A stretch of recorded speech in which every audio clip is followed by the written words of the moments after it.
ndodhi me ata? Në listën e emrave që po qarkullon mediatikisht, deri në çastin që po flasim, që nuk janë përfshirë në kandidatim. Janë ex officio në Këshill Kombëtar. Po. Pra kryetarët e degëve, deputetët, janë ex officio duke shtuar, pra këta 200 persona të zgjedhur, i shtohen rreth 130 e ca persona të tjerë që janë ex officio përfaqësues në Këshillin Kombëtar. Pra nuk lihen jashtë. Për shkak se e njohim politikën, unë nuk kam iluzione për atë që po ndodh.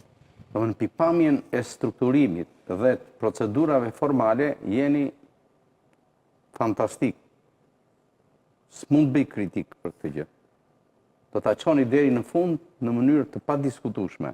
Dhe s'është kjo kurreshtja. Ashtu si çdo parti duhet të funksionojë në mënyrë procedurale. Kurreshtja tek ne është ajo që nuk e di se sa e vërtet është, por në një pjesë të mediave sugjerimi që u erdhi nga një aleat siç është SDU-ja. Do thosh ti, po ky debat nuk më përket mua dhe unë nuk e çoj tek ty, por unë thjesht po hedh se e di këtë gjë. Pra, nuk është problemi në Shqipëri se nuk i kryen partitë këto kurimet e kongreseve, e kuvendeve kombëtare e tjerë. Deri këtu jeni fantastik. E dikur vjen problemi tek partitë tona. Se dy janë partitë që kanë fatin e qeverisjes në këtë vend. Se s'mund t'ia kërkosh të partive rishtare, partive të reja. Ato, thua ti, demokracinë e kanë. Nuk e, partia në momentin kur vjen tek përfaqësimi, te meritokracia, dhe aq më tepër ne po flasim një parti që konservatorizmin kërkon ta ketë brendi dhe identitet saj politik, si përmbajtje, jo vetëm thjesht si aparencë, si përmbajtje, substancë të ndërgjegjes politike. Dhe ne nuk e kemi më kohën në dispozicion për të marrë iluzione të reja, se e kemi parë se çfarë ka ndodhur. Zoti Berisha në fjalimin e sotëm tha unë kam bërë gabime. Por, statusi ti dhe gjithë kritika jonë adresohet tek ai, sepse vetë statusi që ka ai është i tillë që përcakton edhe fatet e tjera proceduriale. Dhe ne nuk kemi mundësi për naivitetet tash.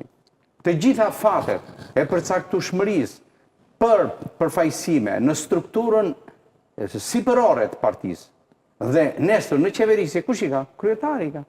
Të njëjtën gjë bën dhe kryetari që ka shumicën politike sot në vend.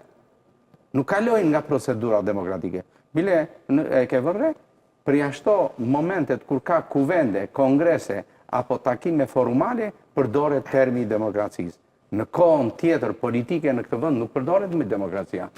Më thuaj ma sa fjalime janë mbajtur në arkun kohor të 2 viteve të fundit, ku jeta politike kanë njohur një intensitet të jashtëzakonshëm në debatin dhe diskutimin publik. Sa herë dikur ka qenë inflacioniste fjala demokraci, sot është e shtëruar, është në një thatësirë.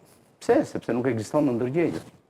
Dhe ajo që nuk ekziston në ndërgjegje përdoret vetëm në oportunitete, në rrethana për të përdorur si alibi ose për të përdorur thjesht. Jo shoh pak pesimizëm zoti Çepa në situatën politike. Jo, nuk jam, unë lexoj atan asaj që është fasad.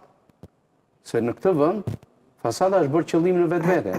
Sot ne jemi në një proces të formalizimit të asaj që Partia Demokratike nën kryesimin e rishtazit të zotit Berisha e ndërton aspektin formal dhe këtu nuk mund ta kritikojnë. Por kur vjen kritika jonë? Nesër, dhe janë pyetje substanciale kjo, me këtë kuvend Partia Demokratike, çfarë do të bëj me spektrin opozitar të vendit? A do bashkohen me partitë e tjera të vogla? Por nëse nuk te i kalon vetvete, nuk e te i kalon dot atë kundërshtarin politik, se tek e fundi pse vinë ta çunat e ri dhe gocat e reja në Partinë Demokratike? Vinë që nesër të marrin përsipër qeverisjen e vendit. Mos s'po vjen ai për idealizëm. Këta nuk janë në luftën e dytë botërore që thonë partizanët, ai se do çlirojmë vatanin. Jo, këta vinë për të marrë përsipër fatet e qeverisjes dhe administrimin e vendit. Dhe pikë. Këta ambicje ka zotria i vogël aty që vjen, se vjen për të... Po, sinqerisht, nuk vjen për... Zotria i vogël. Sepse nuk dua Jo, unë jam një njerëz simatar me fjalën. Edhe Lazgush Poradeci... Ja ishe shumë e bukur. Lazgush Poradeci, një zonjëzë, dhe është termi krijuar prej tij, për të mos ta kategorizuar te zonjë, se presupozon që është një status moshor, përdori termin zonjëzë, që është një diçka e ndërmjetme.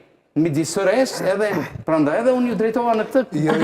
Gjonatani t'i shkon kjo sepse Gjonatani t'i shkon edhe për vlerat që ka. Nuk ta marrë për ofendim, për kundra. Vitalitet. Shiko, ka një grup në Partinë Demokratike që janë bashkuar mbas rithemelimit. Janë bashkuar në ato ditët më terta të Partisë Demokratike, ku çdo gjë duke se ishte mbyllur qepeni dhe s'kishte më asgjë përpara. Këtu nisi deri ngritja e departamentit Brengejn, këtu pati një prurje të re shumë të mirë me të rinj dhe të reja, të cilët për të vërtetë nuk u bashkuan me idenë që do qeverisim nesër, por bashkuan për disa ideale.